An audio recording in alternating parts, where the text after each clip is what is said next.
เจ้าสามารถกินได้เว้นไว้แต่ต้นที่เฮ็ดให้รู้จักความดีและความชั่วเจ้าอย่าคืนกินเด็ดขาดถ้าเจ้าคืนกินเมื่อไรเจ้าก็จะตายเมื่อนั้นไม่ใช่วะ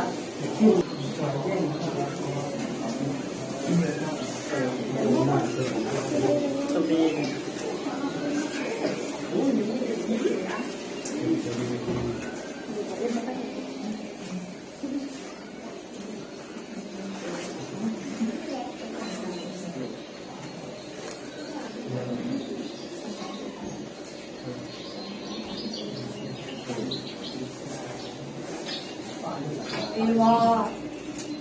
แม้นความจริงว่าที่พระเจ้าสั่งห้ามไว้พวกเจ้ากินบางไม้ใดๆอยู่ในสวนอย่างนี้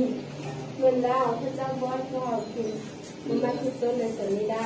ไม่ว่าต้นไม้ที่อยู่ในการสวนพระเจ้าบอกว่าเขาไม่ได้กินเพราะเขากินเมื่อไรก็เขาไม่ได้ไปนั่นบ่แม่นความจริงดอกพระเจ้าว่าแบบนั้นเพราะพระเจ้ารู้ว่าถ้าพวกเจ้ากินเมื่อใดพวกเจ้าก็จะเป็นเหมือนกับพระเจ้าเมื่อนั้นพวกเจ้าจะรู้จักความดีและรู้จักความชั่ว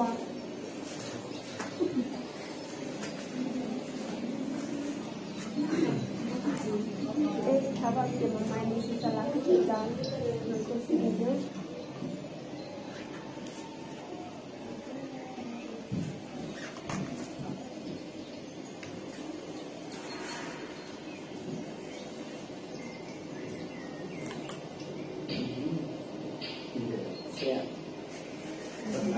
ได้เจ้าเราไม่ซื้อได้ที่ดีแล้วคนเดียวได้พอได้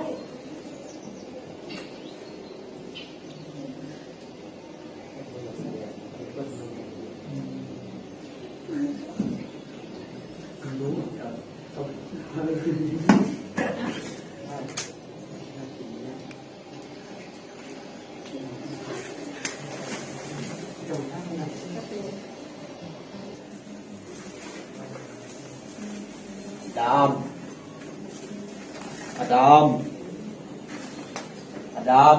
เจ้าอยู่ไสขาน้อยอยู่นี่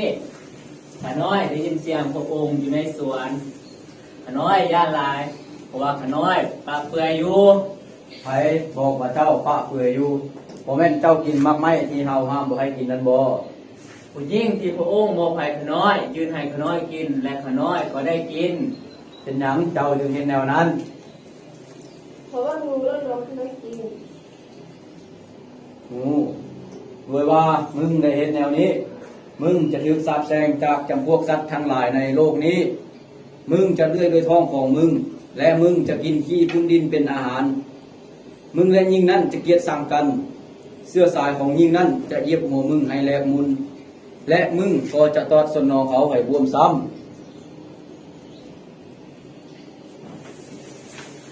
เอว่า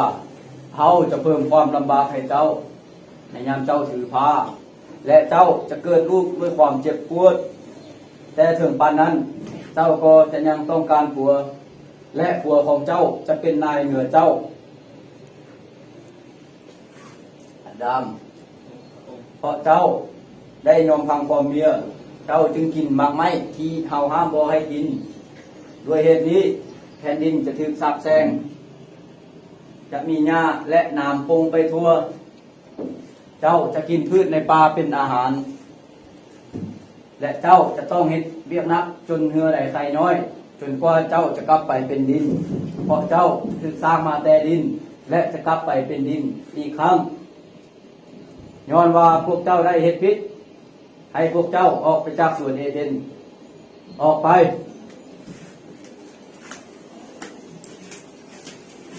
พระองค์จะทรงพระผู้ไทยลงมาในโลกนี้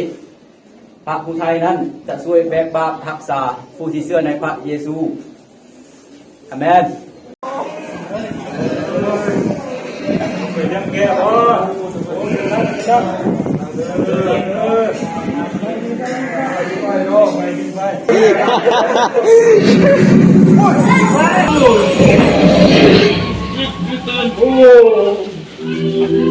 อย่าเลยเขานำข่าวดีมาบอกให้พวกเจ้ารู้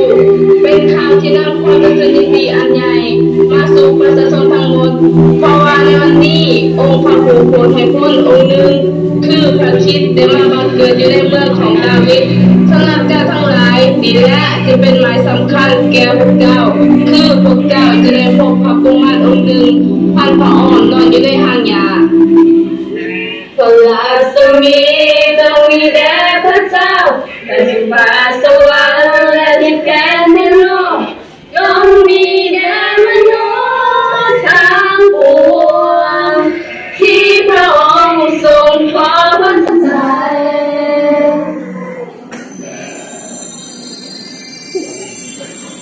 ไปพบด้านในกองไปขึ้นเมืองเป็นเลยเฮ้ย เป็นเลยนี่บ้านเก่าเลยเป็นไงเป็นอะไรไอ้เห็นดาวอยู่กับเป็นขึ้นบ่เป็นดาวกลางวงเป็นดาวนะโอ้ว้าวดาว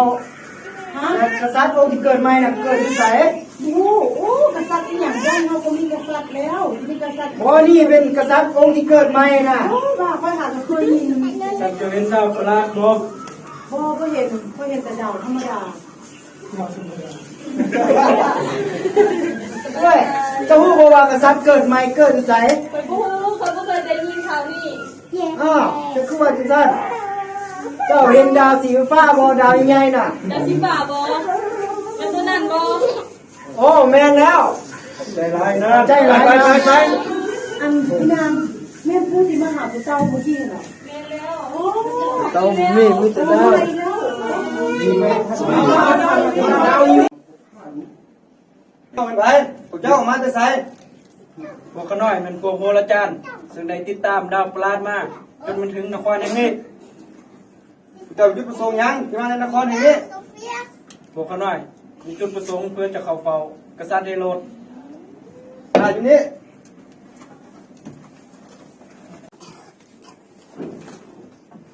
ดุนฟาวัตมีชายแปลกหน้า3 คนโดยจุดประสงค์ของพระองค์ท่าน พวกเขาเม่นผู้ใดลึก กันน้อยยังบ่ทราบ ไปเชิญพวกเขาให้เขามาพบข้าดู กันน้อยขอทุนละ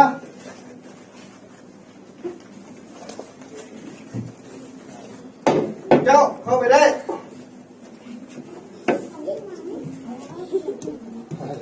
อ้าวตัวเลือดด้วยสิ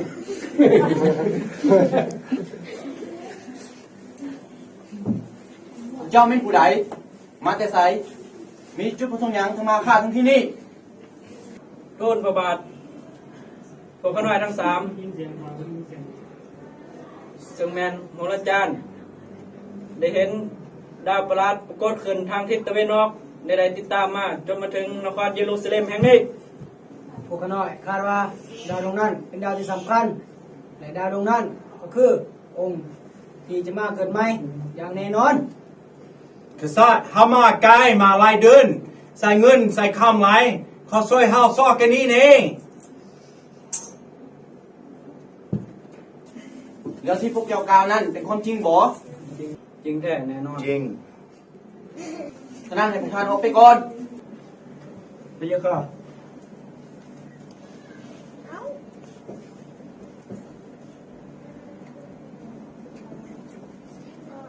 โอ้ลาตลาด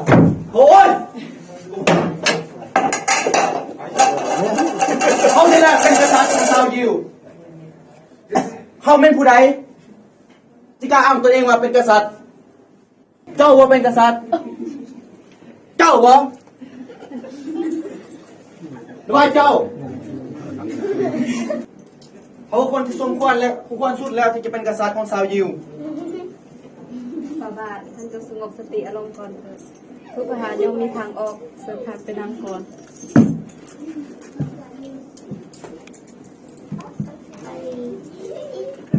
เป็นการหับประทานมักใหม่ก่อนฝ่าบาทเองกับมีที่ปรึกษาบุคโลกิจและธรรมจารย์อยู่ในพระราชวังนี้บ่แม่นบ่เราเป็นภูเขาเข้ามาปรึกษาหาดูกันเบิ่งรู้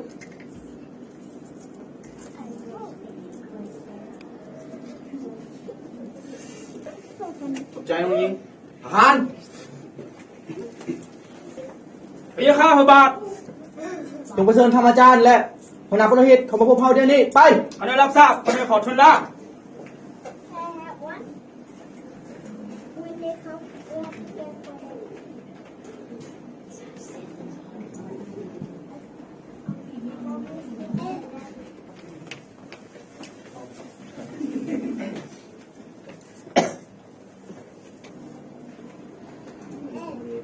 ทุนประบาทโรควิสิ่งใดเพราะคณะกรรมการหรือบอ ในตอนนี้เขากังวลใจร้าย ในเรื่องที่กุมารน้อยผู้เกิดใหม่นี่พวกเจ้าทั้งสองคนทั้งบอกว่ากุมารนั่นจะมาเกิดอยุไส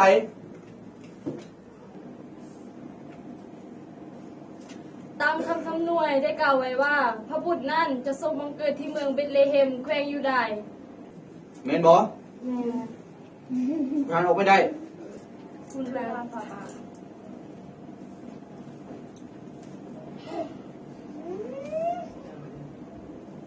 ทหาร พระยาข้าพระบาท เชิญคนอาจารย์ผมเขาเดี๋ยวนี้ไป คณะรับทราบคณะขอทุนละ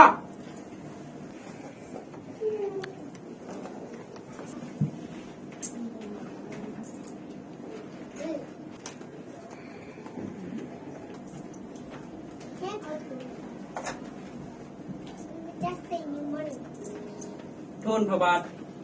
พระองค์มีหยังจับซ้ำกว่าเขาหน่อยบ่ มานี่เขาจะใส่พวกเจ้าให้ไปที่เมืองเบธเลเฮมเพื่อไปสอบหากุมารนั้นแต่ถ้าพวกเจ้าพบแล้วจนกลับมาบอกเขาให้ได้ฮู้เขาจะไปเข้าไปเพื่อนเหมือนกันจนพวกท่านออกเดินทางได้ ทูลละพระบาท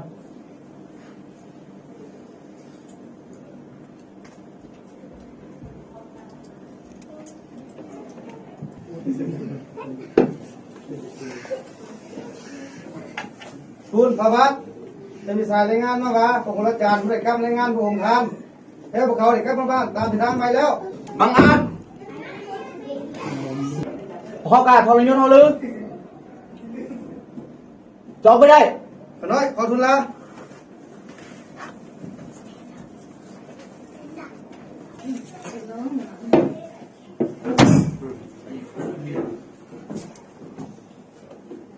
เป็นยังปฏิการเห็นกระเพราเส้นนี้เขาไปซาไว้ใจเขาแต่ส่งเขาไปที่เมืองเบธเลเฮม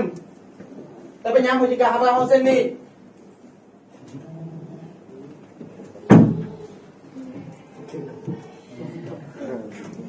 ทหาร พระยาข้าพระบาท พวกเจ้าทุกคนจงฟังข้าให้พวกเจ้าจงไปฆ่าได้ง่ายพนันเสียและฆ่าได้ผู้ชายที่มีอายุตั้งแต่2 ปีลงมาทำมันนี่เบิดไป คณะรับทราบคณะขอทุนละ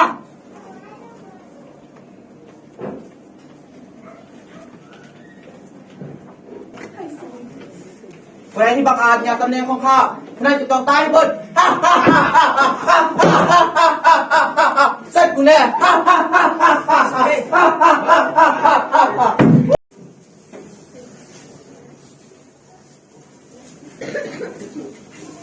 จงเสียงสื่อโจเซฟมีอะไรมาเดี๋ยวทุ่งใหญ่เราแกนก็เราบอกเกิดแล้วเก็บไปคุณน่ะ เวลานั้นมาริยาก็ได้ต้องแก่หลายแล้ว โอ้ยเจ็บท้องโอ้ยเจ็บท้องเจ็บท้องเจ็บท้อง โอ้ท่านเอ้ยท่านเอ้ยยี่ห้อสลับพาวอท่าน โอ้ยเจ็บ แบบ ท้ นี้ อง เราเบิ่งก่อนโอ้ยท่านอย่าเกินลูกแล้วท่านเอ้ย เจ็บท้อง ขอโทษเด้อเบิดแล้วเกิดในท่านอย่าเกินลูกแล้วท่านเอ้ยช่วยได้ช่วยได้ท่าน เจ็บท้อง ช่วยได้นี่จะขอแก้แล้วช่วยได้ เจ็บ จะไม่ต้องเกลียดตาใจอยู่ท่านนั้นขอช่วยได้คนรังเกียจคนรังเกียจมา โอ้ยเจ็บท้อง นี่ โอ้ย ไปนี่กะ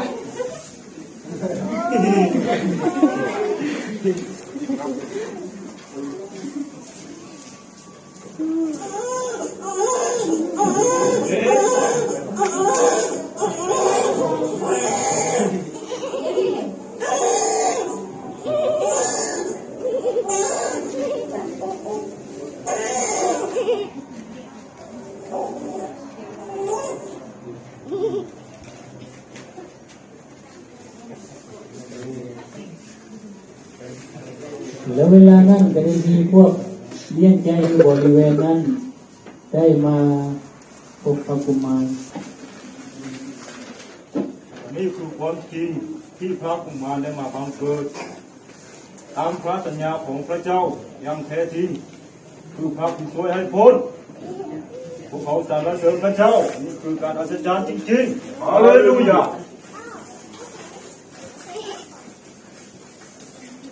และมีพวกโบราณจารย์ก็ได้มาเฝ้าพระกุมาร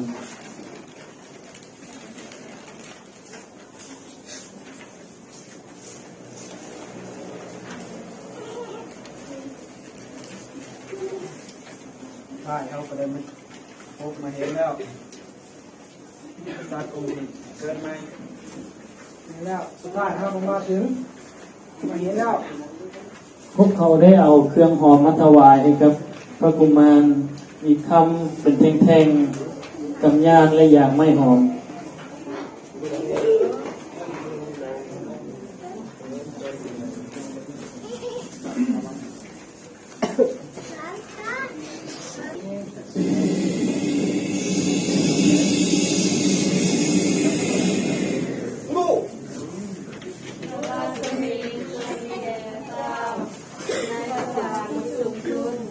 และที่แผ่นดินโลกจงมีสันติสุข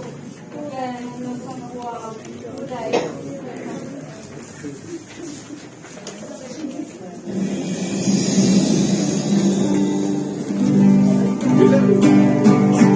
เดี๋ยวเราจะมาห้องเพลงสรรเสริญพระเจ้ากันเลยเนาะ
rồi cái câu chuyện này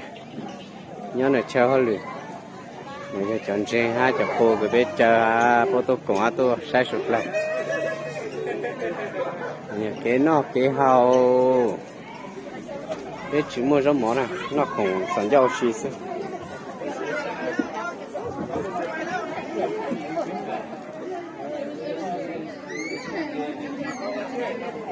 cái mùa khăn nổ mùa còn mùa